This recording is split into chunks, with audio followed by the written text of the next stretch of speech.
Turagushimye mwami Yesu, turagushimiye ubuntu bwawe bwinshi, tugushimiye umugambi wawe mwiza udahwema ku buzima bwacu. Uradukiza uko bwije n'uko bukeye, duhakuramuka, duhakwirirwa, turabyuka bigakunda. Turashima izina ryawe kuko ari we tubikesha, burira tukabona amaboko yawe niwe tubikesha. Mana, ni wowe gushimwa no gushyirwa hejuru, indimi zose zihamye kuri Uwiteka. Amahanga yose agukorere, amavi yose apfukame mu izina rya Yesu. Indimi zose zature kuri Umukiza, ubugingo bwacu buguhimbaze bukuramye, kuko ari byo bidukwiriye iminsi yo kubaho kwacu yose.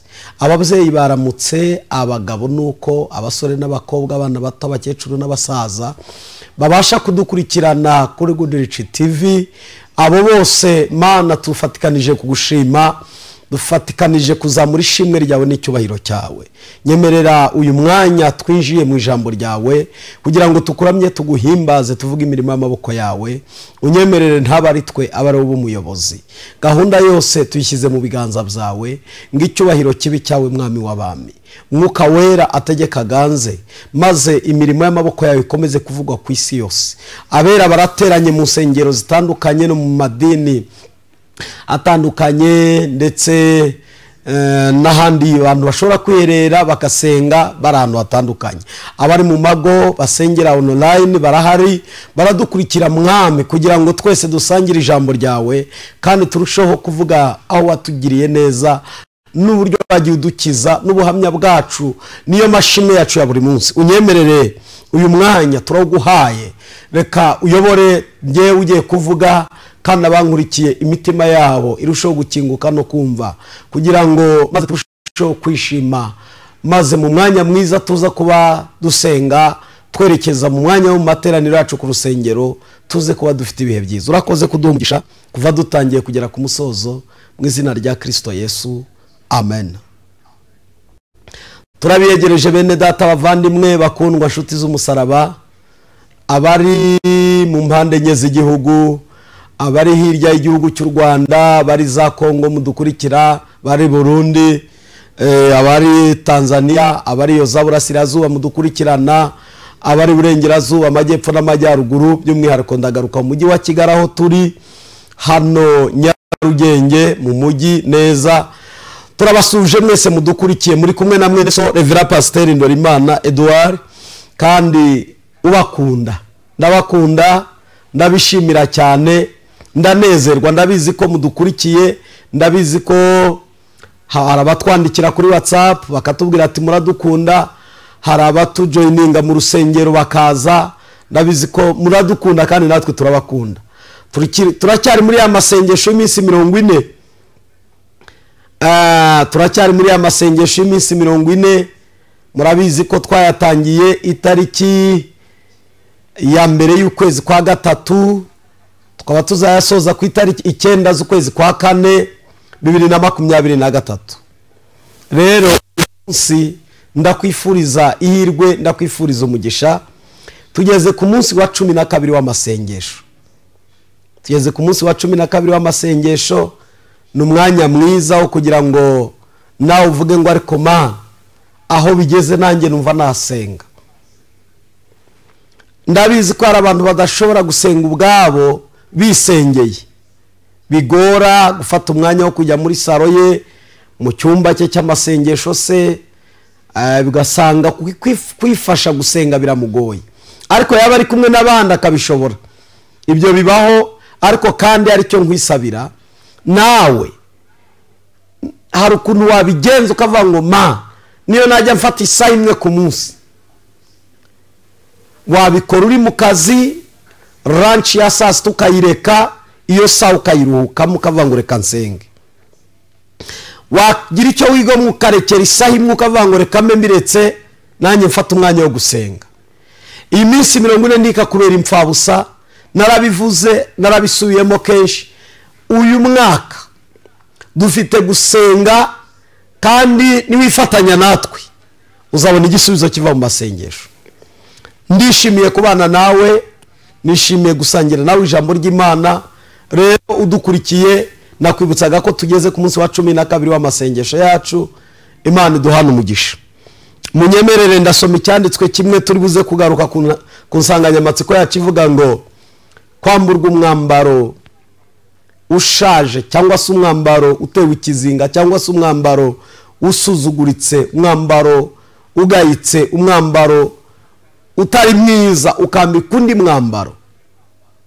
Bibiliya ivuga ku myambaro, ikabivuga kuva mu itangiro kugera mu byahishuwe, ikagaragaza umwambaro mwiza, ikagaragaza n'umwambaro mubi, ikagaragaza umwambaro wo kwera, ikagaragaza n'umwambaro utewe ikizinga, ikagaragaza umwambaro w'icyubahiro n'umwambaro w'isoni. Iyo myambaro yombi uko ari ibiri ni imyambaro Bibiliya igenda ivugaho ikagarukaho ikongera ikayigarukaho. Rero hari umwambaro wambaye kabone nubwo utabureba ukavuga ngo mfite nge n'uwo niguriye mu isoko, si uwo mvuga, ndavuga umwambaro twambikwa n'umwanzi.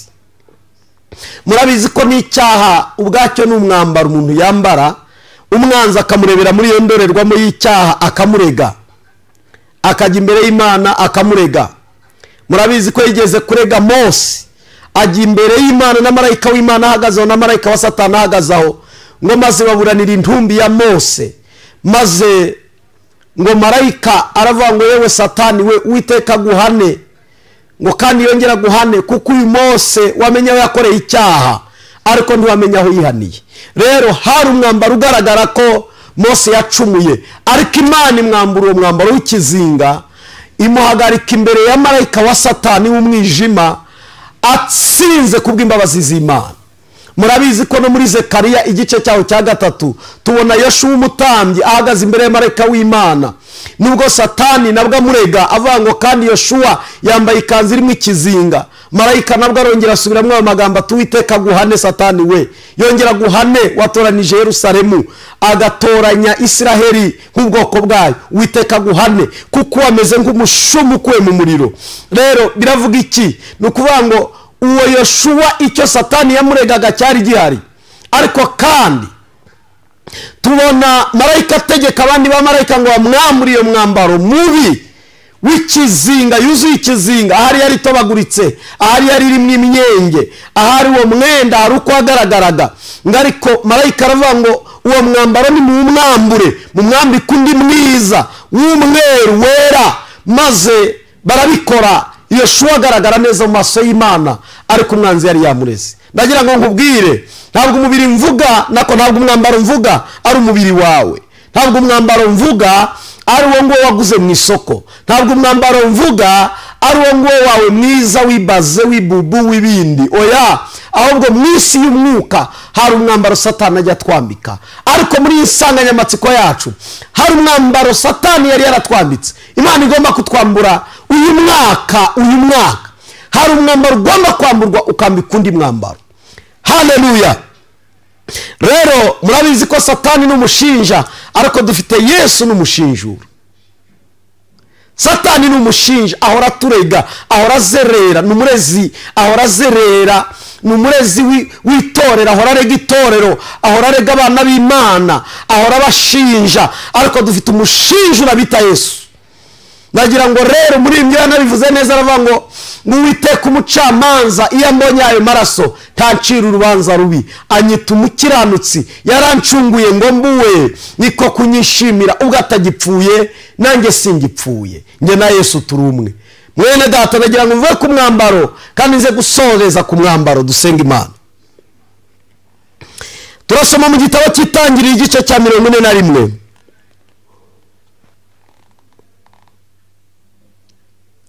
Igitabo cy'Itangiriro igice cya 41, dusome n'umurongo waho.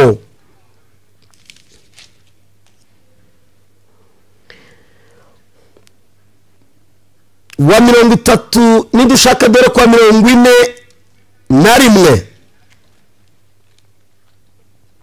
Farawo abwira Yosefu ati dore ngwagura igihugu cya Egiputa cyose.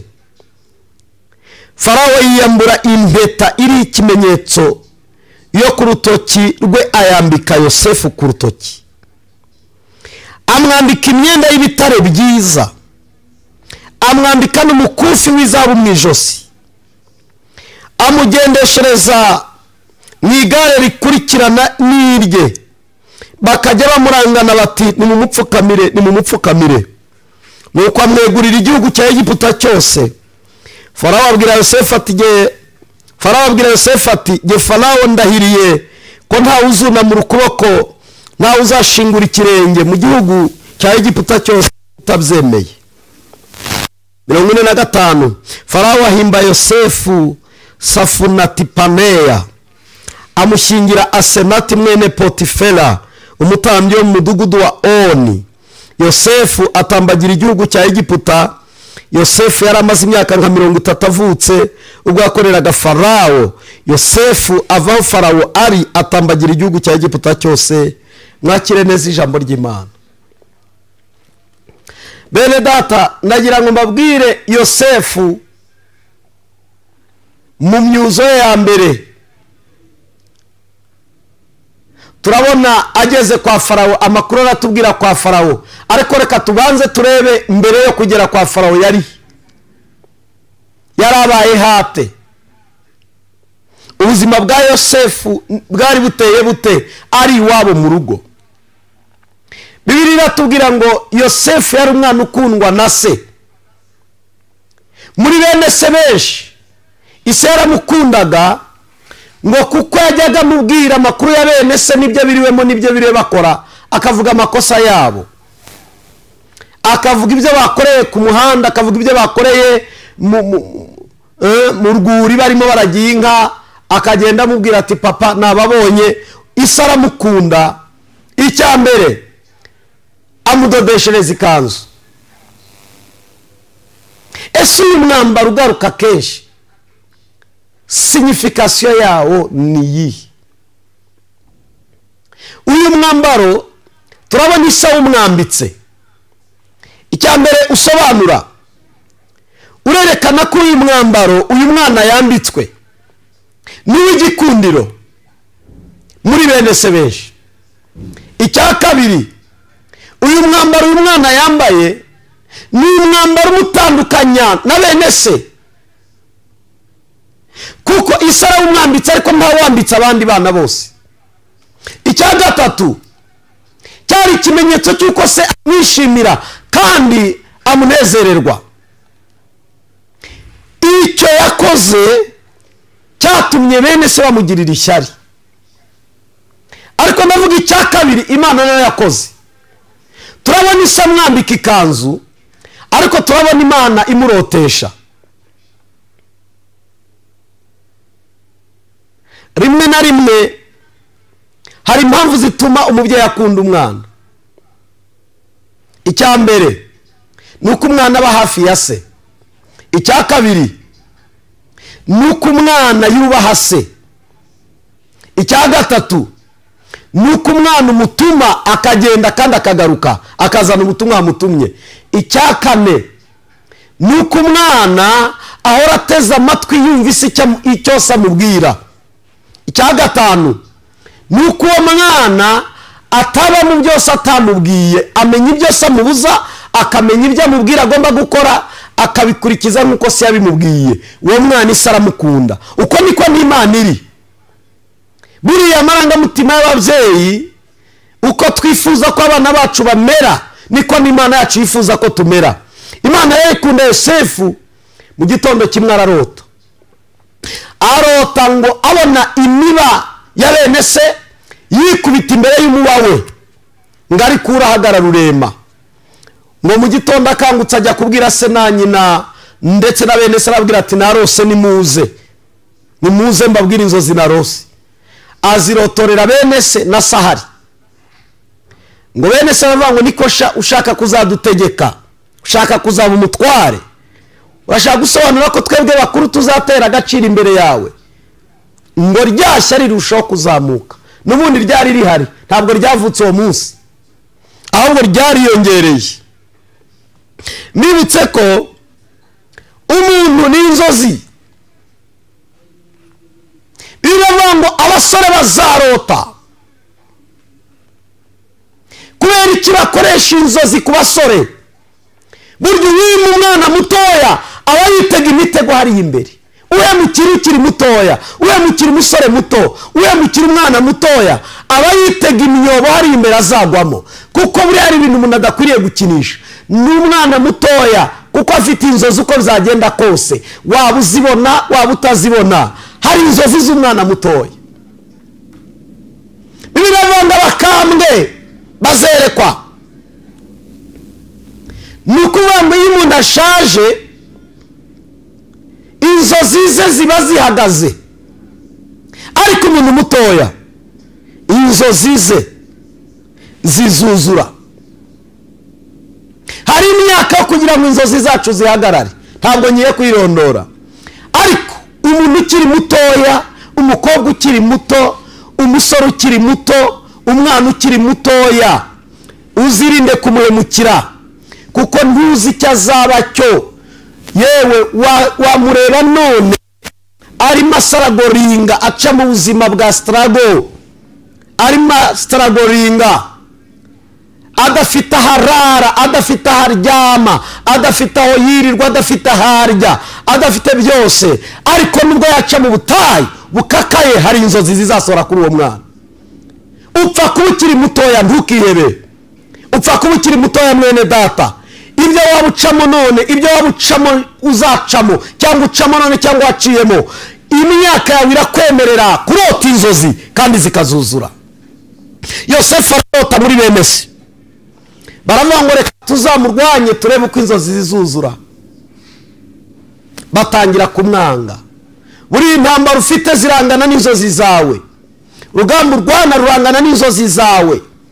Buriya bajya kuna kuvuga ngo kandi uzakomera aca mu bikomeye, ngo nta wakomera atarakomeretse, ngo nta wagera kuri atarahuye n'ibisitaza, ngo kandi nta wabasha guca mu macumu atarwanye.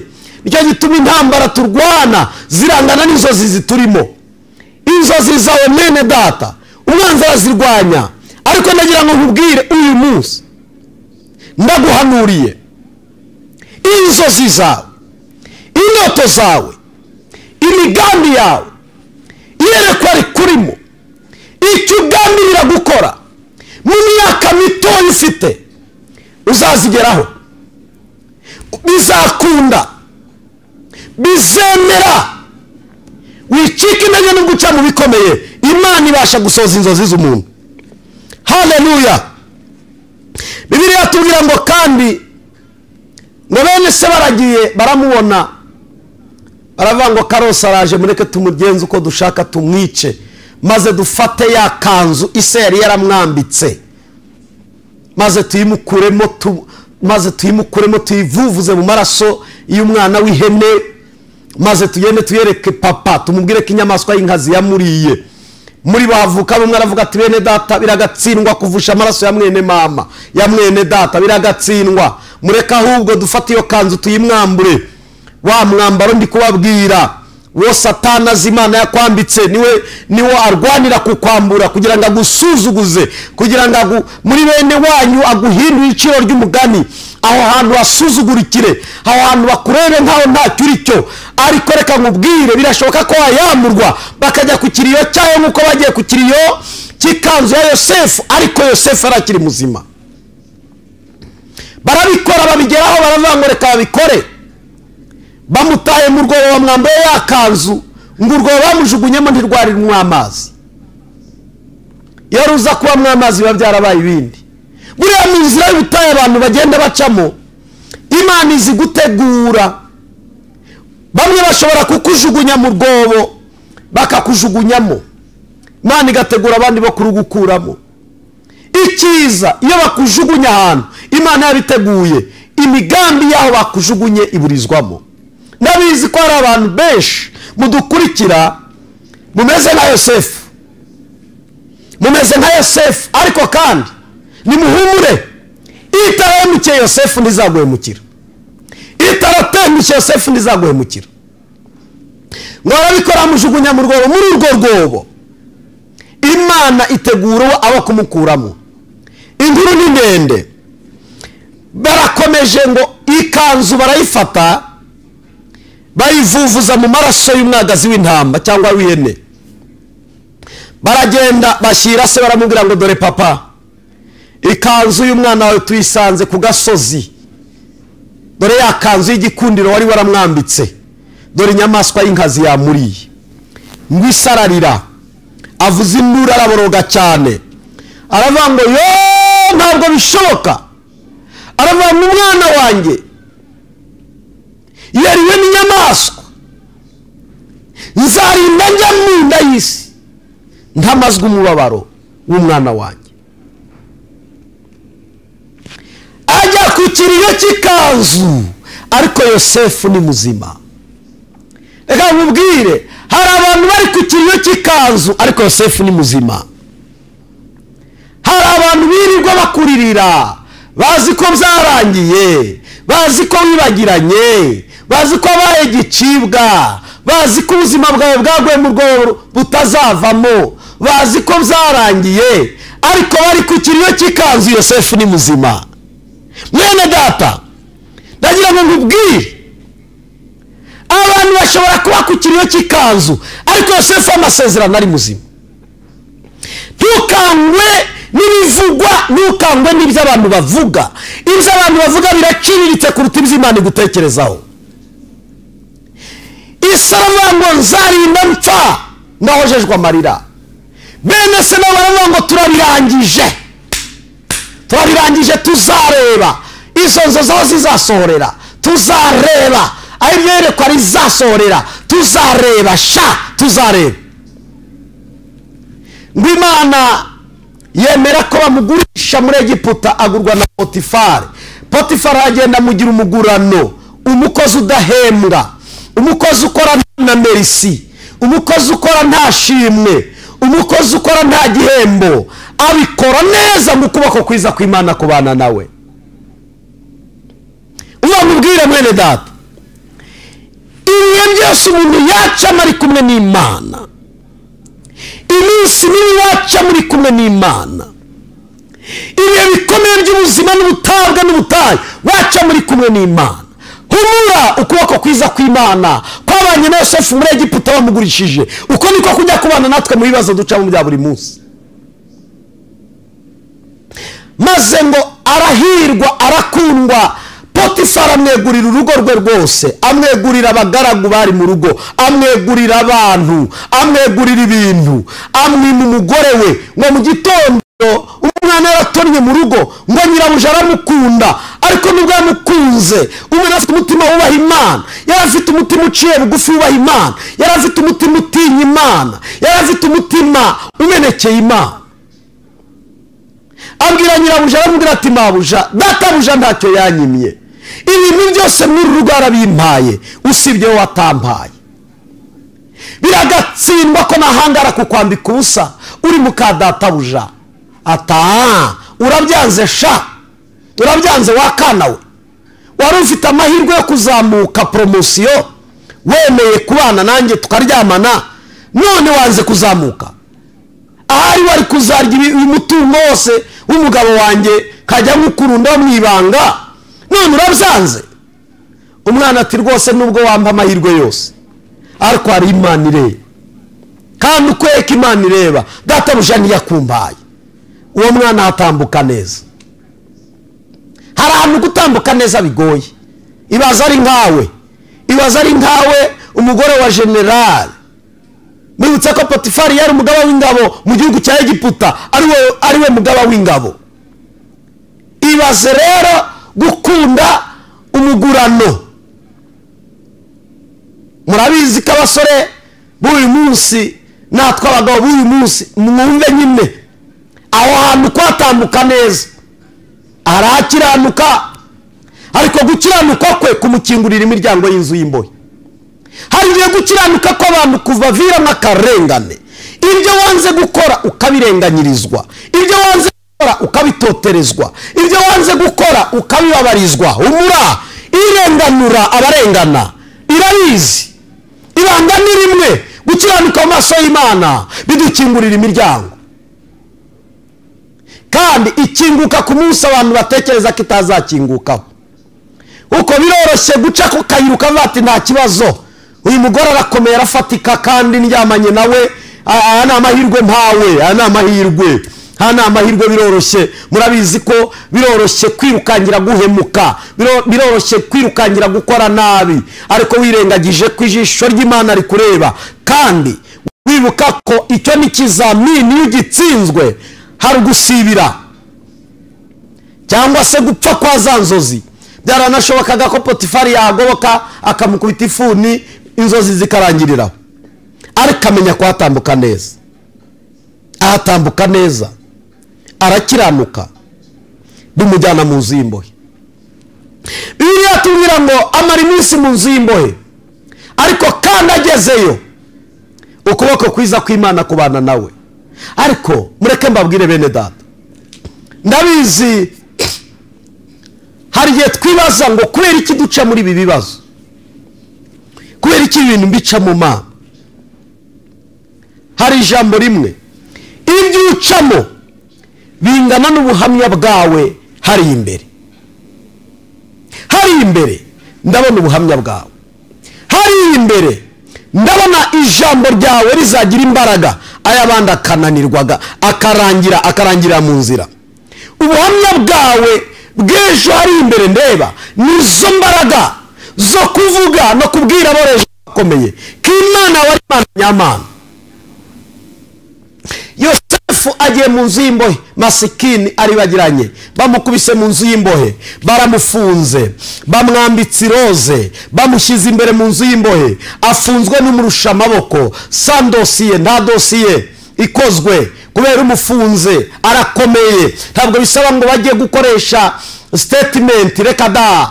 Ubu buriya hari abantu bafungwa bitewe n'aho bafunze, bagafungwa sa dosiye. Murabizi ko ibyo bibaho, abantu bakomeye bashobora kurenganya boroheje, noneho umugurano nkuriya udafite yava n'iyajya, utazwi mu gihugu kitari icyabo, afunzwe n'umuyobozi mukuru w'ingabo, sa dosiye. Ninde wamuvugira atari Imana? Ninde wamwibuka atari Imana? Ninde wamukiza atari Imana? Ninde wamuruhura umuruhari yikoreye wa bene se n'uwagiye kugira wa muka Potifari no kwinjira mu nzu y'imbohe atabigizemo uruhare? Ninde wari kumukiza?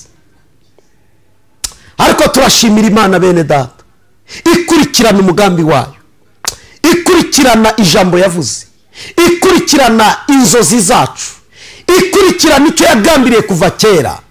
Dufite gikurikirana. Nubwo bene wacu batadukurikirana, dufite gikurikirana. Nubwo abo tuvindimwe batadukurikirana, dufite gikurikirana. Nubwo inshuti zitadukurikirana, dufite gikurikirana. Nubwo abo tubana twamenyanye nabo batadukurikirana, dufite gikurikirana. Yesu wacu ni gikurikirana. Nagira ngo nkubwire, abamwiringira bafite gikurikirana. Zaburi y'amajana 25 yavuze ngo abiringiye Uwiteka bameze nk'umusozi wa Siyoni utabashika kunyeganyezwa, uhoraho mu iteka ryose. Kandi nuko imisozi igose Yerusalemu, ni ku iteka gose abantu be, were none ukageza iteka ryose. Amen. Ndagira ngo mbabwire, dufite gikurikirana. Mama ufite gikurikirana, mukuru wanjye papa ufite gikurikirana, basore bakobwa mudukurikira mufite gikurikirana. Waca mu muriro, waca mu mazi ntiyagutembana, waca mu muriro ariko ntushya. Umva, bagukubitisha inkuba abarozi, bagukubitisha inkuba zitagira amazi ariko ugasigara uri muzima. Bagenda bakakurogesha bakohereza amahembe n'ibitega, ariko Imana yawe ikanga kupfa. Humura, ufite gikurikirana aho hantu, ufite gikurikirana. Nubwo urwaye utameze neza, ariko ufite gikurikirana. Ufite gikurikirana, ufite gikurikirana. Yesu wacu ni gikurikirana. Aramukurikirana mu nzu y'imbohe, haramukurikirana.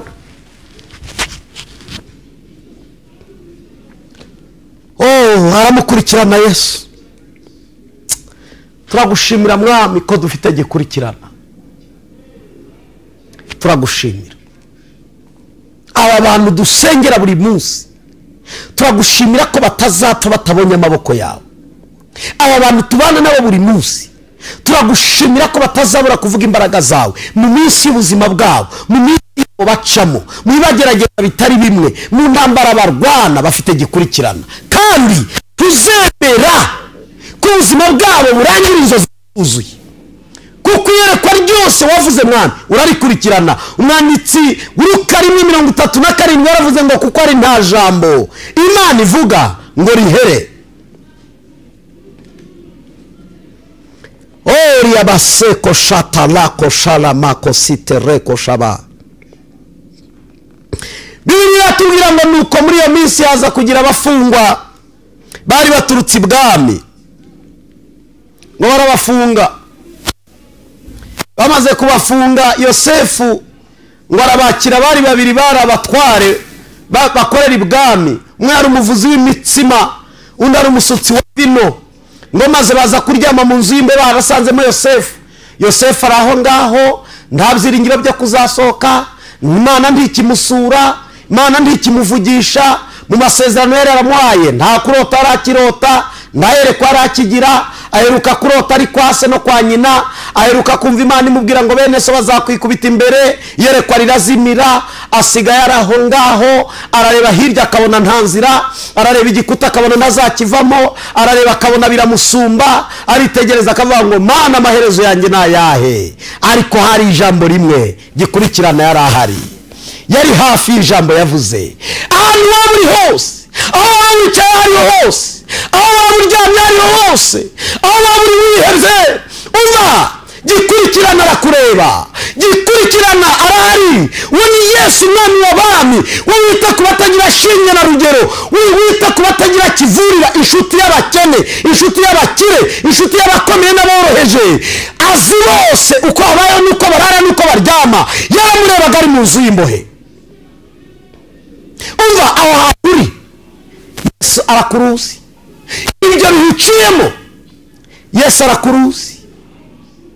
Ayo maririra Yesu arakureba. Ubwo burwayi Yesu aramureba.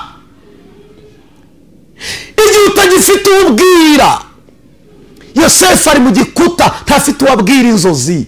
Aracyavuga se nk'Imana yaravuze byarahagaze. Aracyavuga se nk'Imana yaramurotesheje byarahagaze. Aracyavuga ngo bene se bazamwikubita imbere byarahagaze. Aribaza se azasubira kwa se no kwa mama we byarahagaze. Ibintu byose byarahagaze. Imana ari hafi y'umugambi wayo. Imana ari hafi y'umugambi wayo. Igihe ibintu byose byahagaze, igihe inzozi zitagihari, igihe ubuhanuzi butakimanuka, igihe ijambo ry'Imana ryabaye ingume, igihe nta kikiguhumuriza, umugambi w'Imana ukuri hafi.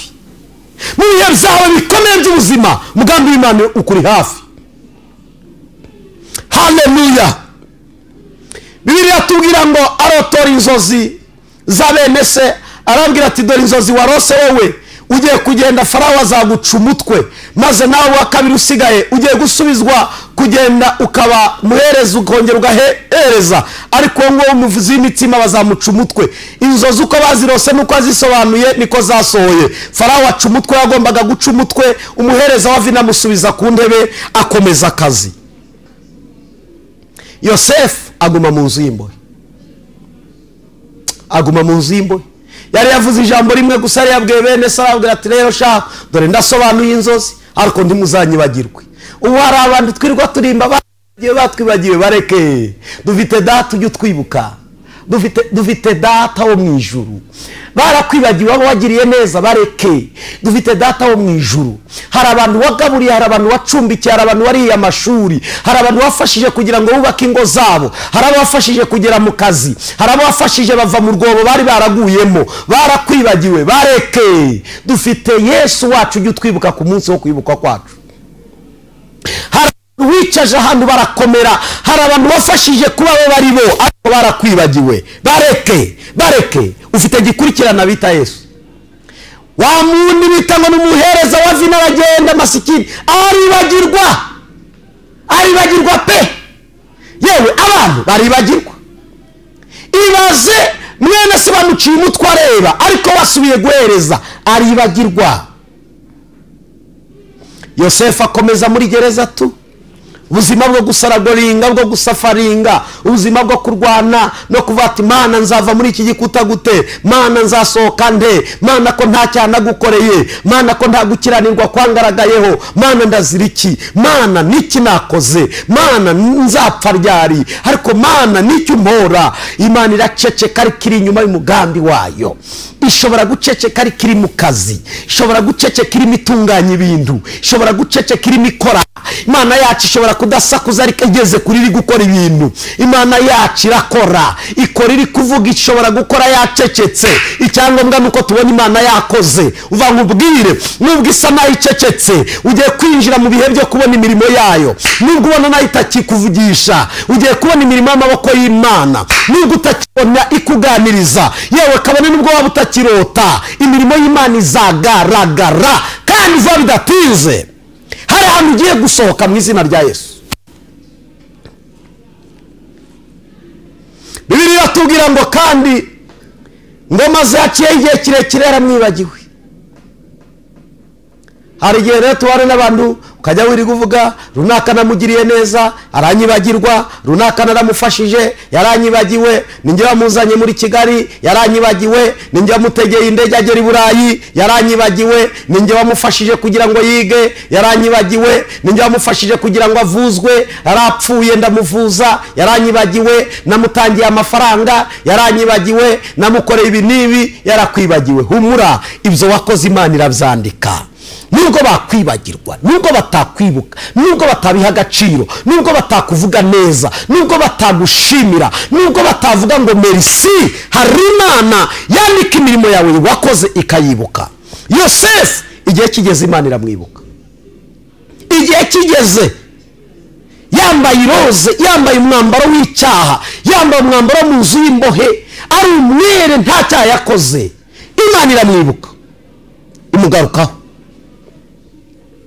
Bibiliya tubwira ngo hari ibintu bigera ku 10 Imana yakoze mu kwibuka kwa Yosefu. Ndashaka kubivugaho tugasenga.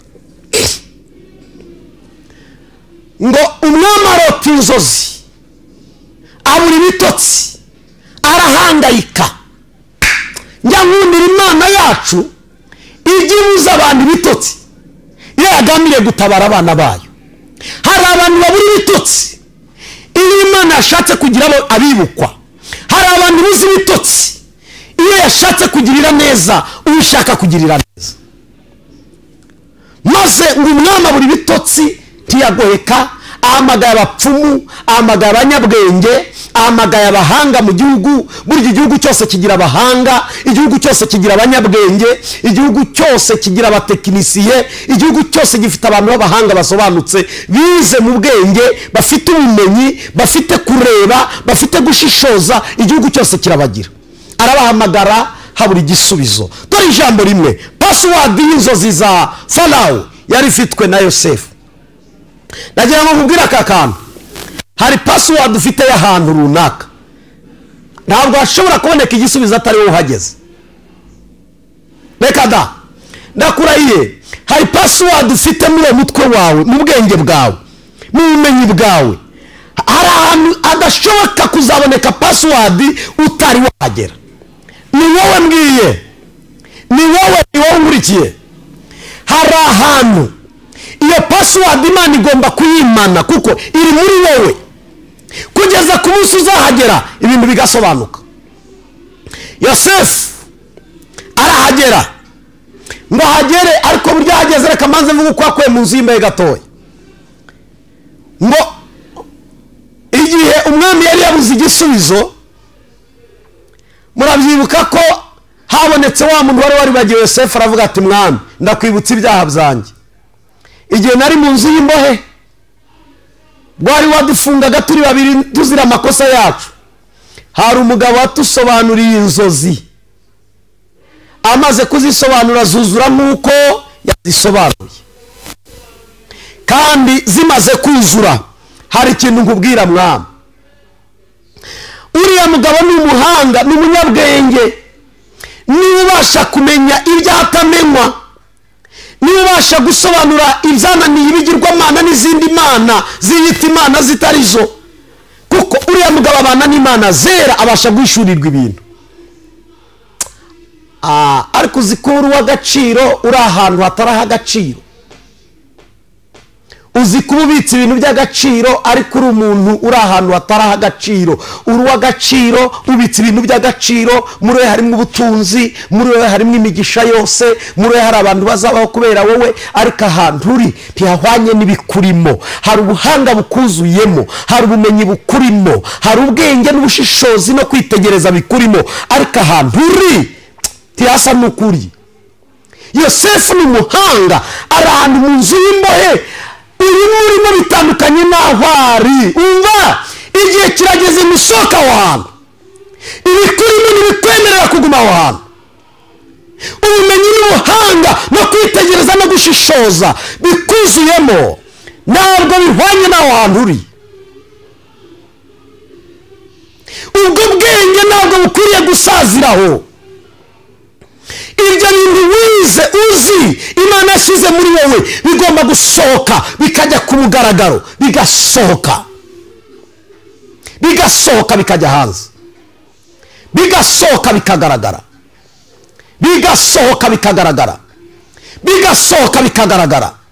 ubwo butunzi bw'umwuka bukurimo bugomba gusohoka, ubwo butunzi bw'ubwenge bwo kumenya, bw'amashuri wize, bw'ubwenge bw'ibyo wize, ibyo bintu ntibigomba gupfukiranwa n'umwanzi. Harageze ngo bisohoke bijye ku mugaragaro, ku itangazo, bikore ku mugaragaro. Iryo ni itegeko ry'umwuka, iryo ni itegeko ry'umwami, bigomba gusohoka. Bibiliya iratubwira ngo nuko ngo aramubwira ngo nimuhute, atuma abahungu be barirukanga. Murabizi imodoka z'abami cyangwa amagare y'abami, abagenda asa n'ari ku muriro, barirukanse. Yosefu barakomanga, ninde muje kureba? Tuje kureba umugabo bita Yosefu. Ati ni umusore nta rumwe agira umugore. Ati turamushaka, nta yandi mahame dukeneye, sa gahunda. Umva, dukeneye Yosefu, umwami aramudutumye. Bibiliya ikoresha ijambo ngo bamuhubuza mu nzu y'imbohe. Iyo bakoresha ijambo guhubuza bishatse kuvuga iki? Hari amategeko aba yirengagijwe, ibyo kuzuza ntibyuzuzwa, ibyo gucurika no gucuranura ntibyuzuzwa, hari amahame yirengagizwa. Nicyo gituma bivuga ngo baramuhubuje, hari ibyagombaga gukorwa ntibyakozwe. Uva ngo ubwire, iyo Imana yanzuye ibintu hari amahame yirengagizwa. Iyo Imana yategetse ibintu hari standard zitagenderwaho. Iyo Imana yashatse gukora ibintu kubw'imbaraga zayo hari ibintu yirengagiza. Ibintu bimwe, izo protokole zo kuzuza ibisabwa no kuzuza zidakurikizwa. Mwene data, Imana yacu ni Imana ishobora gutabara yirengagije ibyuzuzwa. Hari abantu bakora akazi kadashingiye kuri diplome bafite, hari abantu bakora akazi kadashingiye kuri aho bavuka, hari abantu babonye uburyo bwiza batera imbere bidashingiye ku bumenyi bwinshi n'ibyo bagiye guhaha. Kubera iki? Imana ishatse gukora hari igihe guhuza ahantu, ikaguhuza mu bushomeri, ikaguhuza mu nzara, ikaguhuza mu madeni, ikagukubita ahantu, utwo tubazo tukarangirira rimwe. Yosefu baramusohoye, bamukuye mu nzu y'imbohe, baramwirukankanye kuri salo, baramwogoshesha, baramuconga neza, bamuciye inzara, barazica inzara, barazigegena. Yewe mwene data, mu kanya gato ibyo biri gukorwa mu masaha. Ndagira ngo mbabwire, ubutabazi Yosefu yabonye byari mu masaha, kumwogoshesha ni ku minota. Abari ku murongo bose bagombaga guhagarara, Yosefu akajya agakorerwa. Uva nkubwire, iyo Imana ije mu buryo bwihuse hari abantu ihagarika bagahagarara. Muri uyu mwanya hari abahagarara, Imana yawe ikagaragara. Birangize ngo bamuca inzara, barazigegena, barangije bamwambika kositime, barangije bamukuraho umusatsi, bamukuraho, murabizi bya gereza, namwe murabizi ko gereza ni ibindi singiye kwitindaho. Hari ababayemo ari abandi mutari mwabamo ntimukanabemo, si ahantu h'i Rwanda, muzirinde amakosa yabajyanayo. Bibiliya iratubwira ngo maze ngo yisanga ageze ibwami, yisanga ageze ibwami, ahagarara imbere ya Farawo. Ibaze umuntu utazi iyo biva n'iyo bijya, mu gihugu si wabo, wamufunze arakomeye, kandi aragarutse ubwa gatatu yisanze imbere y'umwami. Umwami aramubaza ngo niwe Yosefu? Ati ni ngewe mwami.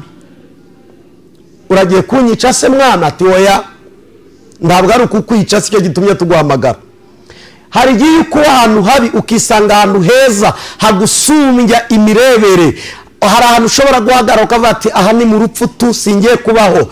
Hari ahantu bashobora kuguhagarika ukarwara umutwe no muri iki gihugu iwacu Rwanda araho baguhagarika ukarwara umutwe ukarwara isereri ukavata ahantu sinigeze mbatekereza ahantu sinigeze mparota ibi bije bite hari abantu nyine mwamuzi ko araho mwageze ariko nagira ngo mubwire ari n'ahandi utari wagera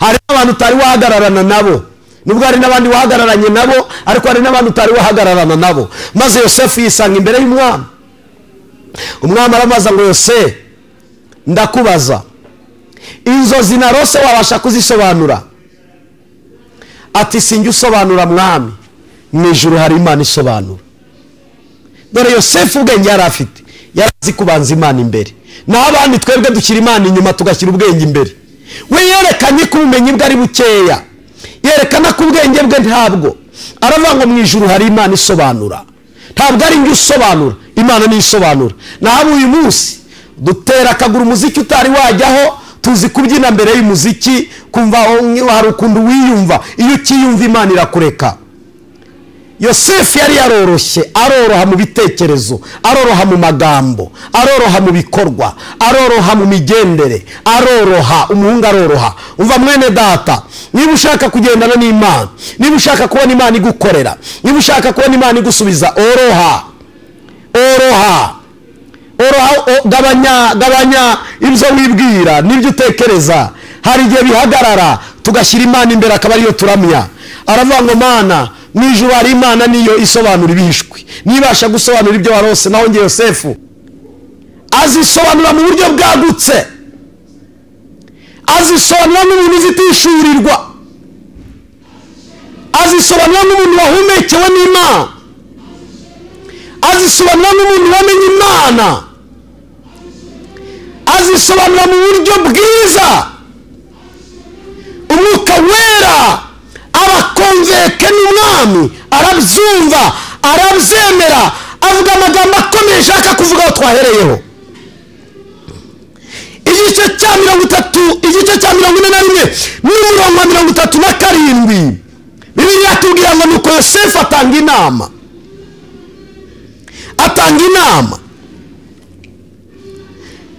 iyo nama inezeza Farawo n'abagaragu be bose Farawo araza abagaragu bati tuzabona hehe umuntu umeze nk'uyu uri mu mwuka w'Imana Farawo abwira Yosefu ati kuko Imana ikweretse ibyo byose nta wundi munyabwenge muhwanye w'umuhanga nguhaye gutwara urugo rwanjye kandi abantu banjye bose bazumvira icyo utegetse umva ko Imana isubiza hari ikintu ijya kintangaza uwari imbohe agiye kuba umuyobozi w'urugo rw'ibwami uwari imbohe utari ufite irangamuntu mbibutse ko nta mbohe igira irangamuntu imfungwa yose irangamuntu ntibayifungana nayo yasohotse nta rangamuntu yasohotse nta bwenegihugu yasohotse nta yari vide empty asohotse muri gereza ari empty ariko ageze ibwami kuko ari umunsi w'Imana cyari igihe cy'Imana wari umwuzuro w'uko iby'Imana yavuze bigomba kuzura wari umwuzuro w'uko iby'Imana yagambiriye bigomba kugaragara ngo ageze ibwami umwami aravuga ngo twakura hehe umuntu umeze nk'uyu umva mwene da urakenewe reka nkubwize ukuri urakenewe birashoboka ko mubana batabyumva ariko urakenewe birashoboka ko mugenda batabyemera ariko urakenewe hari ahantu ukenewe hari ibintu ukenewemo hari ahantu ukenewe urakenewe wikiginga nabi urakenewe maze Farawo aravuga ngo twakura hehe umuntu umeze nk'uyu umugabo umeze nk'uyu umugore umeze nk'uyu umukobwa umeze nk'uyu umusore umeze nk'uyu oriya baseko shatarama seka rakashaba urakenewe nyumva neza urakenewe hari ahantu ukenewe hari ahantu hari vide kandi niwo ugomba kuhaba niwo ugomba gukemura ibibazo byaho hari kontra yawe ugomba gusinya ugakemura ikibazo cy'akariya kazi hari ahantu muri ofisi ugomba kwicara mu izina rya Yesu urakenewe kandi nuhagera uzamenya ko ari ukenewe uyu munsi uravuga ngo njyewe se byakunda nanjye byakunda pasite nanjye birashoboka se ubu se nakenerwa ubu se abantu banyifuza yego uri wo kwifuzwa urakenewe urakenewe. Haleluya, urakenewe, urakenewe ahantu. Itorero riragukeneye. Hari uzabona itorero rigukeneye, hari uzabona akazi kagukeneye, hari imiryango igukeneye, hari abana b'imfubyi bagukeneye, hari abapfakazi bagukeneye, hari abantu barushye baremereye bagukeneye. Urakenewe. Hari imitima izakira kubera wowe, hari ubugingo bwa benshi buzaruka kubera wowe, hari amashimwe azazamuka kubera wowe. Ngo Yosefu ahageze icyari ikibazo kirarangira. Hari ahantu ugiye kugera ikibazo cyari gihari kikarangira, kandi ayo mashimwe turayiteze. Ubwo buhamya turabwiteze, ubwo buhamya turabwiteze. Ibi biratubwira ngo kandi shebuja biratubwira ngo ku ntebe yanjye y'ubwami yonyine nzagusumba. 41 Farawo abwira Yosefu ati dore nkweguriye igihugu cya Egiputa cyose. Ndagira ngo nkubwire ibintu mureke mbabwire mu kanya gato ngako guhumbya, mu kanya gato ngako guhumbya Imana yamukoreye ibintu 10 bifatika. Mu kanya gato ngako guhumbya Imana yagukorera ibintu, Imana yakuzura. Mu kanya gato ngako guhumbya Imana yaguterura muri iyo saro umaze mu igihe kirekire. Imana yaguterura aho hantu umaze iminsi uririra wibaza ngo uzahavute. Ubwo buzima wabuvamo mu kanya gato ngako guhumbya. Nakanya gato nako guhumbya no guhungura. Imana yagukorera surprise, ikagusiriplena, ukacanganyikirwa ukavangirwa mu mutwe. Uva mbabwira ibintu 10 yamukoreye. Icyambere urugo rw'umwami n'abantu be bose byeguriwe Yosefu. Icyo ni icyambere. Agiye kuyobora urugo rw'umwami avuye mu zimbohe, nta rangamuntu, nta pasiporo, nta karita n'imwe, nta bwishingizi na bumwe, nta agiye kuyobora urugo rw'umwami ku nzozi gusa. Icya kabiri yahawe intebe y'umwami n'impeta y'umwami. Ibaze kubwira umuntu uvuye mu nzu y'imbohe ngo ntasubirayo, ntiyongera kwambara iroze, niyicare muri intebe. Ahawe intebe y'umwami, ayicaraneho n'umwami, bategekane n'umwami, amuha impeta nk'ikimenyetso cya kashe. Nibutse ko izi mpeta z'abami nizo batezaga kashe. Iyo yateragaho impeta y'umwami ijambo ryabaga ritavuguruzwa. Arayihabwa Yosefu. Oriya basakosha. Icya gatatu hari imyambaro y'ibitari ihenze cyane. Harimo imyambaro isimburiye mu nzu y'imbohe, imyambaro isimburiye mu butayu, imyambaro isimbura iyo mu bukene bwinshi, imyambaro isimburiye mu burwayi, imyambaro isimbura iy'ubushomeri. Imyambaro, hari umwambaro yagombaga kwambika ngo yambike umwambaro mwiza w'umuhengeri, w'umuhemba, w'igitare mwiza cyane, ngo uva hejuru ukagera hasi. Yambika undi mwambaro mu kintu cyo bamwambuye ari kwa Potifari, mu kimbo cyo bamwambuye ari iwabo kwa se, mu kimbo cyo bamwambuye avuye mu nzu y'imbohe. Yambika umwambaro mwiza, yambika umwambaro. Bako hari imyambaro ibabikiwe. Basore hari imyambaro ibabikiwe. Mwabamama mwe, mwabagabo mwe, hari imyambaro ibabikiwe. Imana yateguye umwambaro usimbura umwambaro w'igisuzuguriro wambaye, usimbura umwambaro w'uburwayi, usimbura umwambaro w'ubukene n'amadeni, usimbura umwambaro umaranye igihe kirekire. Yosefu yambika umwambaro. Icya kane ngo maze agendeshwa mu igare ry'umwami. Birasa n'imodoka z'uyu munsi z'amavigo n'amavewiti n'ibindi n'amaprado meza n'amatexeri ahenze n'amaranjorova. Biragereranywa n'amagare y'icyo gihe.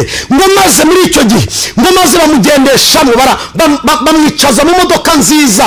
Imfungwa utagira hepfo na ruguru yatangiye kugendera mu modoka nziza, maze baramutembereza. Uzi icya gatanu amwegurira igihugu cya Egiputa cyose,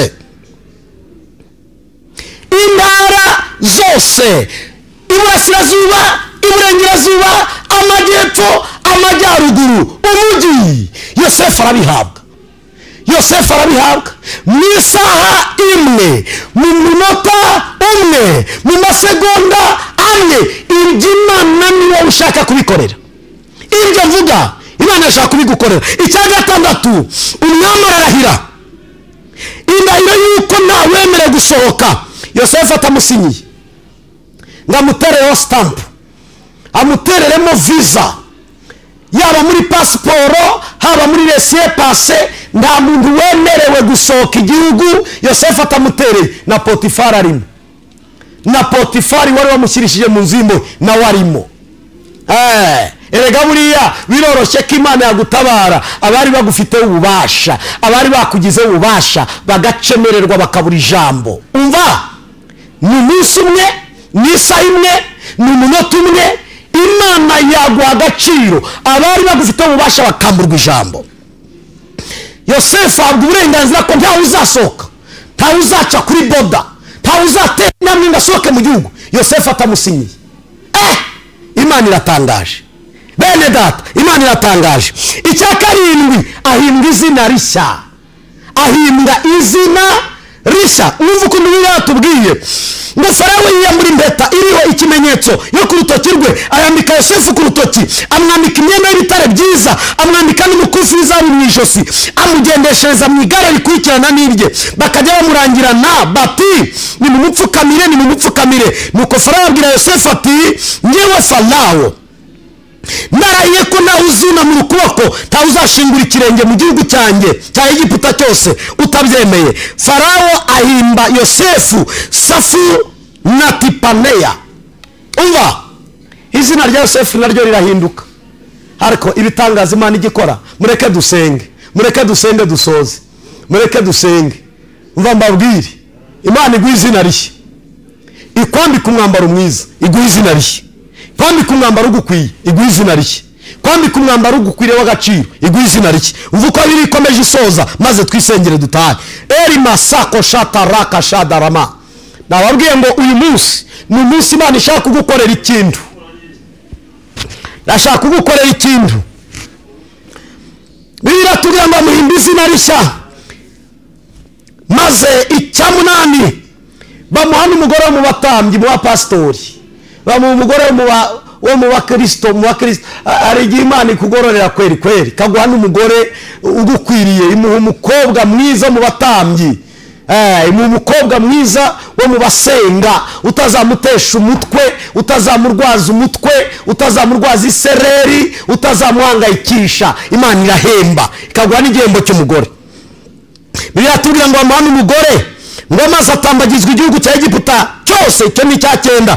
Icya 10, gestion yose ya Egiputa iyoborwa na Yosefu. Ubukungu bwose bwo muri Egiputa ndetse n'imari yose byose bijya mu maboko ya Yosefu. Ndagira ngo nkubwire ibi bintu 10 mvuze niwe ukwiriye kubikorerwa. Habwa undi mwambaro mu izina rya Yesu. Muri uku kwezi, muri ibi byumweru, uyu mwaka, habwa undi mwambaro. Ibi mvuze nibikuzurireho, ibi natura nibibe ku buzima bwawe. Ibi byabaye kuri Yosefu nibikubeho mu izina rya Yesu. Ibi byabaye kuri Yosefu nibize ku buzima bwawe, nibize mu rugo rwawe, nibize mu muryango wawe, nibize mu bana bawe, nibize mu rugo rwawe. Umva mama, nibikubeho mu izina rya Yesu. Umva papa, nibikubeho. Umva musore mukobwa ngurikiye, nibikubeho. Umugisha w'Imana twatura uzabaherekeza iminsi yose.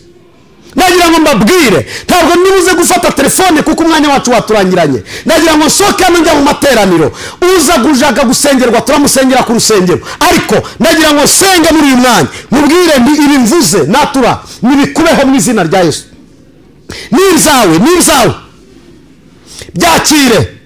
Nagira ngo niba wizeye fata kuri televiziyo yawe, niba wizeye fata kuri televiziyo yawe, ngiye kugusengera.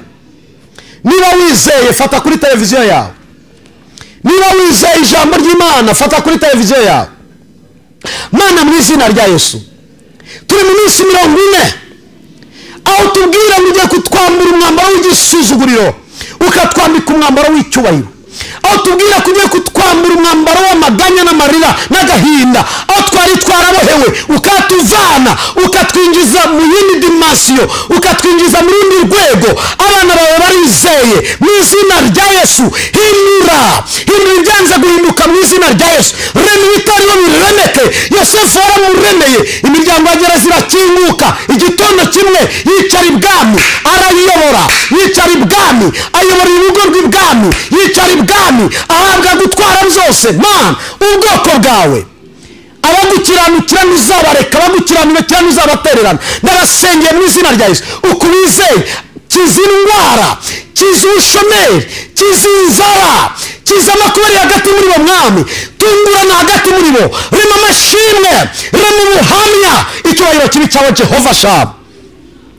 Nyemerera ubwo tugiye gukomeza mu materaniro, reka uyu munsi imbaraga zawe zikomeze zibohora abana bawe, imbaraga zawe zikomeze zikore, icyubahiro cyawe kigaragare uyu munsi, imiryango yagereza ikinguke, abari babohewe ahantu, aho Satani yari yarazirikiye ahantu, turababohoje mu izina rya Yesu, turababohoye mu izina rya Yesu, imbaraga zawe nizibakoreho, ubutware bwa Kristo nibubakoreho, izina ryawe rihimbazwe Jehova Shama. Ubuntu bwawe nibugaragare mwami, icyubahiro cyawe nikigaragare mwami, uyu munsi ukomeze kwesha icyubahiro. Urakoze kugize neza, urakoze kwerekeresha ibimenyetso n'ibitangaza ijambo ryawe, urakoze kubikoze mwami, icyubahiro n'ikibi cyawe, amashimwe n'aba yawe, upfukamirwa n'ibyawe iteka ryose. Uduha amateraniro meza ubwo tugiye mu materaniro, uduha ibihe byiza byo gusengera abantu, maze umutima wacu ukomeze komatana nawe, ubugingo bwacu bukomeze guhembukira imbere yawe. Urakoze kubikoze mwami w'abami, icyubahiro kibi cyawe mu izina rya Yesu. Amen, amen, amen. Icyumweru cyiza, naho mu kanya bashobora kuza mu materaniro, ni hari i Remera, biraho biri gucaho kuri televiziyo, ni Remera kuri Nazarene Church, hariya inyuma ya gare ya gare gato ya hepfo kuri station ya SP, inyuma gato naho ngaho kuri Nazarene. Nimero mwahamagara twabayobora, kandi mukaza tukagirana ibihe byiza, turabasengera kandi nicyo tubereyeho. Imana ibadore umugisha, murakoze, mugire icyumweru cyiza.